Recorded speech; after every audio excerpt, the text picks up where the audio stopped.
Vamos a seguir un poquito con el capítulo en el que estábamos de gestión pública. Habíamos empezado a hablar un poco del tema de los indicadores de gestión, ¿no es cierto? Y, a ver, pensé que se estaba agregando alguien más. Bueno, de los indicadores de gestión, y hablamos como herramientas o instrumentos, lo importante que son para medir la gestión, ¿no es cierto? Es decir, para hacer una evaluación y un control. Ahora, ¿cómo se diseña un sistema de indicadores? ¿Cómo se diseña? ¿Cuál sería el diseño? ¿Cuál sería el esquema fundamental para construir indicadores? Para poder medir la gestión. En primer lugar, hay que determinar parámetros. ¿Qué quiere decir esto de determinar parámetros? Tenemos que establecer a qué consideramos lo óptimo o lo deficiente en la gestión. Es decir, supongamos, vamos a ver, en un hospital vienen 300 personas por día. Entonces, ¿a qué en sala de guardia, a qué consideramos óptimo atender? ¿A las 300? ¿Por lo menos a 270, a 250? ¿O superar las 300? Entonces, ¿cuál sería el óptimo? Entonces, establecer qué es lo que nosotros esperamos, en este caso en la atención sanitaria, en lo que estoy poniendo el ejemplo del tema de una sala de guardia, ¿no es cierto? O de guardia o de urgencias de un hospital público. Entonces, poder medir eso requiere entonces establecer un indicador. Y el indicador va a ser un poco lo que también yo les decía la vez pasada, establecer en cuanto a la atención, si la atención, la calidad de atención de los pacientes fue óptima o no. Es decir, por ejemplo, se atendió a las 300 personas, pero se las atendió en 5 minutos cada una. Ahora, dándole el tiempo que corresponde a cada paciente, ¿se logra atender 300 o menos? Esas son las preguntas, pero para eso primero tenemos que establecer parámetros. Un parámetro sería el tiempo. ¿A qué llamamos el tiempo adecuado de atención en una sala de guardia? ¿Media hora? ¿40 minutos? Entonces, establecer un parámetro. Esto es lo mismo cuando uno se tiene que tomar la fiebre. Hay un parámetro. Uno dice, bueno, por arriba de 37 fiebre, por abajo no. Por arriba de 38 o 38 y medio, 39 ya es alta. Esos son parámetros. ¿Para qué sirven? Para el momento que se va a medir la temperatura, saber en qué situación está la persona. ¿Se entiende? Bueno, acá pasa lo mismo en la gestión. Tenemos que establecer parámetros, escalas, si quieren otra palabra, escalas. Para poder, entonces, decir una unidad de medida. Para poder decir, entonces, estamos avanzando, vamos en el ritmo que esperábamos o no, o vamos lentos, o vamos bien, acorde con los tiempos que establecimos en la planificación. Con respecto a la gestión que esperábamos hacer, es decir, con respecto a las políticas, en este caso política sanitaria, puede ser de vacunación, por ejemplo. Es decir, uno en un plan de vacunación establece, el funcionario es decir, una política pública, se establece la cantidad de vacunas que se van a dar, la cantidad de pacientes que lo van a recibir, los tiempos en que se van a administrar todas esas vacunas. Entonces se van estableciendo parámetros, se va estableciendo también etapas, y todo eso se hace en la planificación. Pero volviendo otra vez a los indicadores, para poder medir, si no, es como tener un termómetro y no sabemos si tenemos fiebre o no, porque previamente no tenemos a alguien que nos haya dicho que por arriba de 37, que por arriba de 38, que menos de 37. Lo mismo pasa con la presión arterial.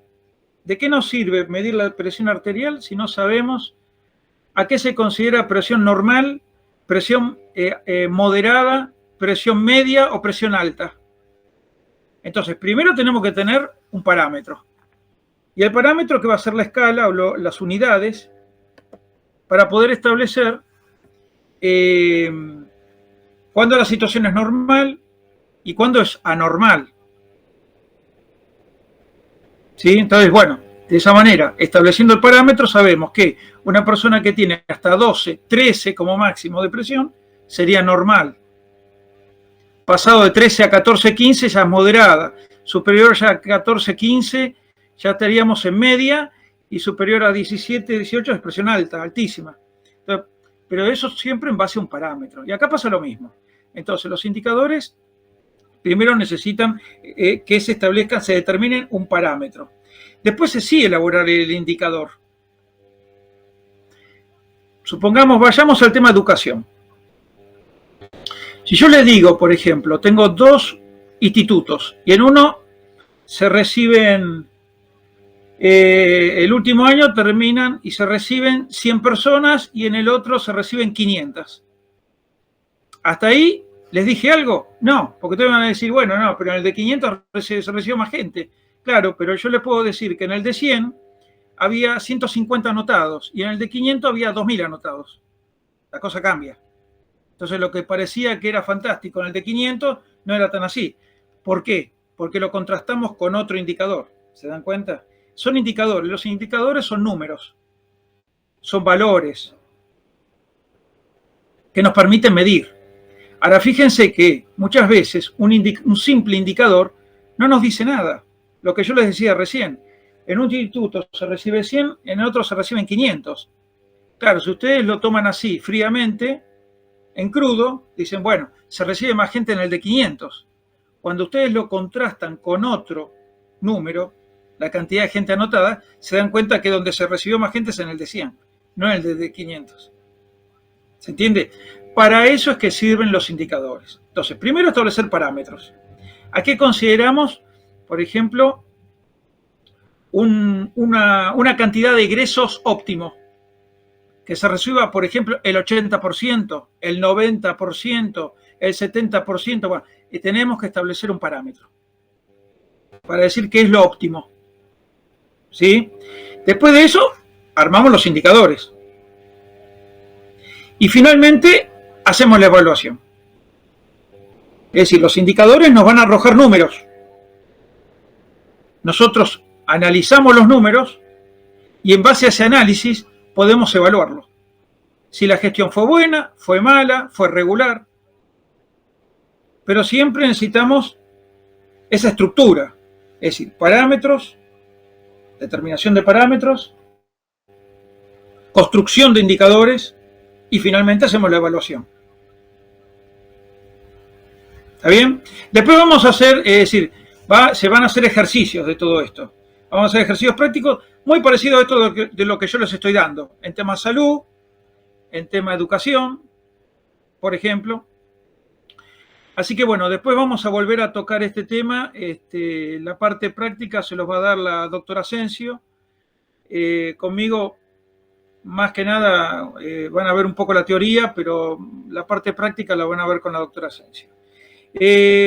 Otro de los sistemas de gestión, nosotros ya vimos el sistema burocrático, el jurídico, burocrático, el de Max Weber, después vimos también el de gestión por objetivos, el de Peter Drucker, y hay un tercer sistema, que es el de gestión por valores.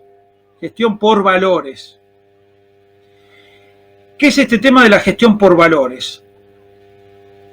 Aquí los valores van a ser presupuestos básicos, ¿sí? Es como principios básicos que va a tener.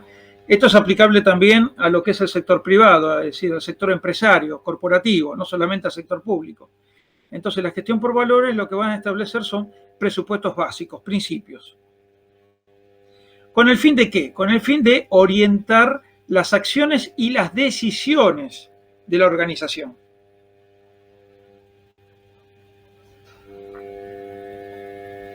Acá el concepto de valor, acá varía un poco con respecto a lo que vemos en ética, ¿sí?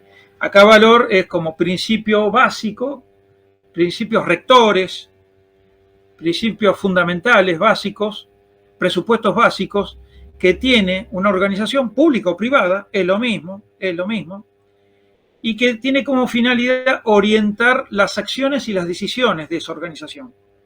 ¿Sí?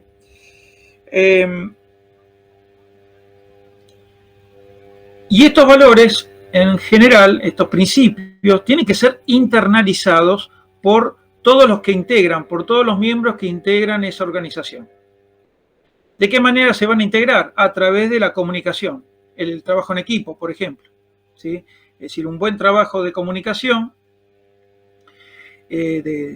armado de talleres, charlas, todo ese tipo de reuniones de trabajo son fundamentales para poder comunicar y transmitir cuáles son los principios rectores que va a tener la organización por los cuales se va a manejar. Pero esto es fundamental de que estén comprometidos todos los miembros. No es nada más que para el cuerpo directivo, para la parte estratégica, no. Esto es para todos, del nivel más bajo al nivel más alto. Todo el mundo tiene que estar informado de estos principios rectores. Estos principios rectores o estos valores son los cimientos, son las bases sobre los cuales se va a desarrollar la organización. ¿Cuáles son estos principios rectores o estos valores? Gestión por valores. La palabra, bueno, vamos a usar la palabra valores. ¿Cuáles son nuestros valores? Hay cuatro tipos de valores. Uno son los valores esenciales. Y acá sí son los que se parecen a la ética, a lo que vemos en ética. ¿Sí? Acá en los valores esenciales vamos a encontrar los valores morales. Todo lo que tenga que ver con la honradez, el respeto. Por ejemplo, una empresa que les vende algo que está en mal estado, y bueno, ahí está fallando en cuanto a uno de los valores esenciales, ¿sí? Que es la honradez, la honestidad y el respeto hacia el cliente. Entonces, todo lo que tenga que ver con la honradez, el respeto, los códigos de conducta, esto es tanto hacia adentro como hacia afuera, es decir, lo aplicable hacia adentro con el personal, el respeto hacia el personal, la honradez, la transparencia en el trato también, el cuidado en el trato. Inclusive también a través de estos códigos de conducta, que eso lo vemos en ética, pero los códigos de conducta, los códigos de comportamiento, los códigos de ética, son los que un poco van a marcar también cómo se tiene que tratar el personal entre sí, es decir, cuál tiene que ser la forma de diálogo, ¿sí? Con el respeto debido entre las personas. Por eso todo eso va a estar establecido en el código de conducta, inclusive se dan pasos más adelante. Muchas veces en las organizaciones privadas van a encontrar que hay comisiones que se dedican precisamente a resolver los temas de conducta, comisiones referidas a ética, que van a resolver los conflictos que puede haber entre las personas también. Inclusive también para recibir denuncias. Muchas veces las personas tienen miedo a denunciar por una cuestión de represalia. Si tienen que denunciar al superior, hay una cuestión de represalia o de miedo, entonces a ser castigado. Entonces, muchas veces estas comisiones que se forman en las corporaciones, lo que buscan es cuidar el anonimato, ¿sí? Es decir, cuidar de que no se dé a conocer quién es la persona que denunció, se la protege en ese sentido. Inclusive también de algún ataque o maltrato del superior. Eso se cuida mucho, sobre todo en las empresas multinacionales. Eso funciona mucho, ¿sí? Porque en definitiva lo que quieren es que precisamente se sepa dónde hay un malestar, un conflicto, alguna rispidez, alguna molestia, porque lo que buscan es que las personas trabajen cómodas. Entonces, ¿por qué? Porque quien no trabaja cómodo no produce, en definitiva. No es tanto porque por bondad, también es por una cuestión de producción. Entonces, si la persona se siente cuidada, se siente protegida, se siente contenida, se siente con libertad para actuar también y respetada, entonces trabaja mejor, más cómoda, más relajada. De eso se trata, ¿sí? Bien. Entonces, valores esenciales son los que están relacionados con lo ético, con lo moral, ¿sí? Lo que yo les decía recién, el respeto, la honradez, todo lo que esté relacionado fundamentalmente con la conducta entre las personas, inclusive la conducta no solamente entre los pares, sino también con los superiores. De eso se trata. Después están los valores que son llamados finales. Los valores finales, claro, ¿por qué son finales? Ustedes se preguntarán. Porque están asociados con la visión y la misión. Visión con B corta, misión con M. La visión es aquello en lo que se quiere convertir la organización. Si estamos en una empresa privada, por ejemplo, a lo que aspira. Por ejemplo, a exportar, a convertirse en una primera línea en el país, o en una primera línea nada más que en capital, o solamente trabajar con capital y provincia, es decir, a lo que aspira. Convertirse en una primera marca, o no, o ser una segunda marca. Entonces, eso tiene que ver con la visión, ¿sí? Es decir, tiene que ver con lo aspiracional, las expectativas, en qué se quieren convertir. Y la misión, con M, tiene que ver con la razón de ser, a la actividad que se va a dedicar la organización. Si estamos en lo público y estamos hablando de un hospital, obviamente va a ser a dar salud, a atender todas las personas que se presenten, que sean del barrio, que sean de la ciudad, o inclusive mucho más allá, como pasan, por ejemplo, con el Hospital Garrahan, que atiende de todo el país. Entonces, por eso digo, eso tiene que ver con la misión. Entonces, tanto la visión como la misión, fíjense que está establecido de entrada, cuando uno planifica la organización. Por eso es que hablamos de valores finales.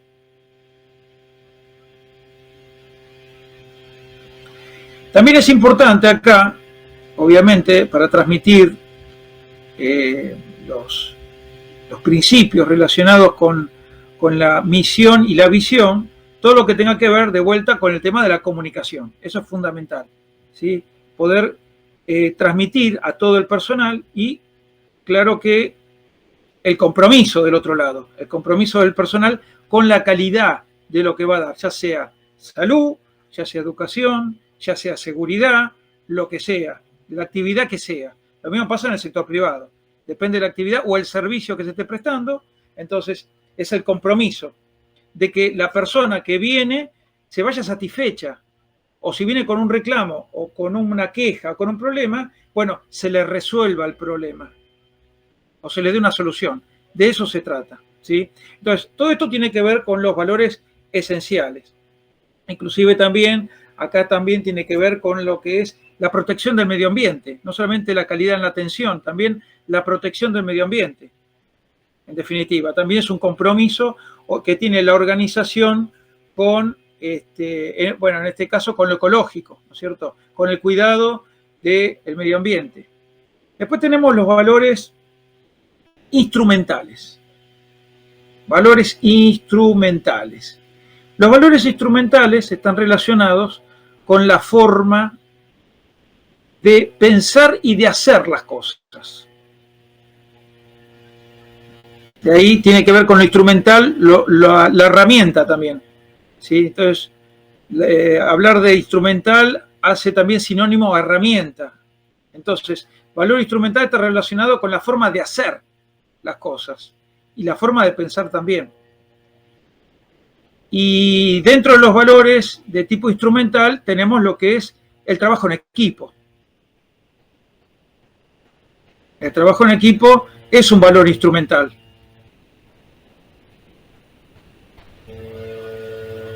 Lo mismo también la iniciativa la creatividad, la iniciativa que se le permite al personal que participe, dando ideas, por ejemplo, dando opiniones, muchas veces, ¿sí? Que se abren talleres para escuchar ideas.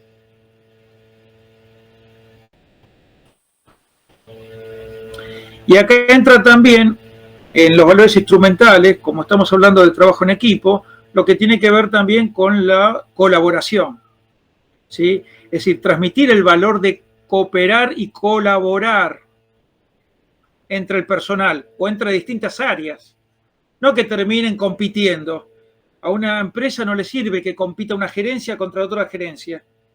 No, sino que colaboren, que se ayuden, para que las cosas salgan, que salgan bien y rápido, que a las personas se vayan satisfechas, que se les resuelvan los problemas. No le sirve, por ejemplo, a una organización que se estén peleando entre distintas gerencias o distintos departamentos, porque lo único que hace eso es trabar, obstaculizar, impedir el normal y libre funcionamiento de la empresa o de la organización pública. En definitiva, todo eso conspira ¿en qué? En contra de la gestión. Pues en contra. Entonces, por eso también los valores instrumentales son importantes. Y finalmente tenemos los valores operativos. Y los valores operativos tienen que ver, como lo dice la palabra, con todo lo que es toma de decisiones, dirección.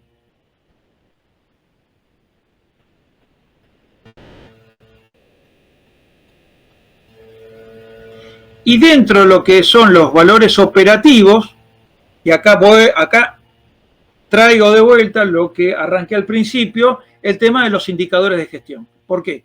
Porque en la medida que yo tengo indicadores de gestión y puedo medir cómo se va dando esa gestión operativamente, la puedo mejorar. Puedo mejorar los tiempos, puedo mejorar la satisfacción al cliente o la satisfacción al ciudadano o a la ciudadana. O que el paciente que viene o la paciente que viene se la atienda mejor en corto tiempo, pero con el tiempo adecuado de dedicación a escuchar a la persona. Pero todo eso, ¿cómo hago para saberlo? Midiéndolo. Y para eso necesito los indicadores. Por eso, dentro de estos valores operativos, que tiene que ver con la toma de decisiones, que tiene que ver con la parte de la operatividad, con el desempeño, acá vamos a traer las famosas 3E, la eficiencia, la eficacia, la economía. Hay otra cuarta E, la efectividad. Después la vamos a explicar. Y acá se pueden aplicar distintas técnicas, como por ejemplo calidad total, el cero defecto. Son conceptos estos que implican controles. Se controla no al final del proceso, sino que se va controlando en cada etapa del proceso. Supongamos que estamos hablando de fabricación de autos, supongamos que estamos hablando de fabricación de ropa. Entonces no es controlar al final nada más, sino que en cada etapa, por cada mano que va pasando, o cada área que va pasando el producto, se realizan controles. Se verifican controles permanentemente. Y obviamente al final también, por supuesto. Por eso hablamos de calidad total, cero defecto. Todo lo que tenga que ver con actualizar la tecnología, las maquinarias, los instrumentos, los equipos con los que se trabaja.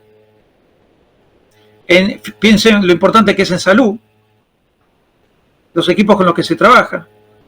En cirugía, sala de guardia, terapia intensiva, equipos de monitoreo, en lo que es en lo administrativo, lo documental, la agilidad en los trámites.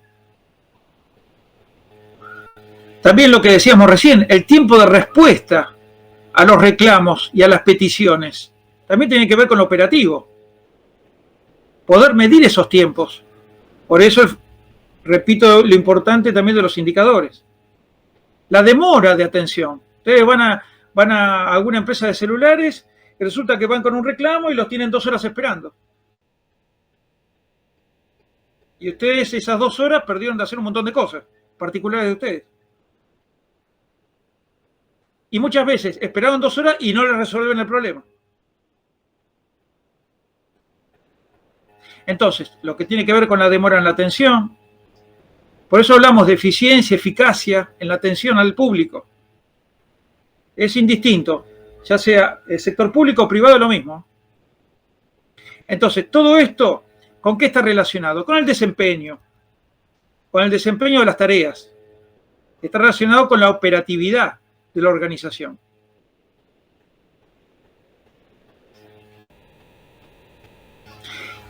Entonces, todo este tema de la gestión pública o la gestión por valores, tanto en el sector público como privado, lo que busca es incorporar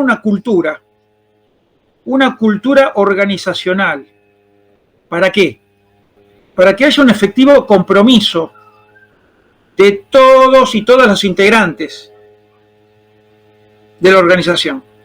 A eso se apunta, de que haya un efectivo compromiso de todo el personal de la organización para atender los requerimientos, las demandas, las necesidades, satisfacer al ciudadano, a la ciudadana y en el sector privado al cliente. Ese es el sentido de la gestión por valores. Pero para eso entonces lo que se busca siempre primero es establecer, el primer paso es la cultura. Tiene que haber una cultura organizacional en base a estos valores, que tienen que estar incorporados.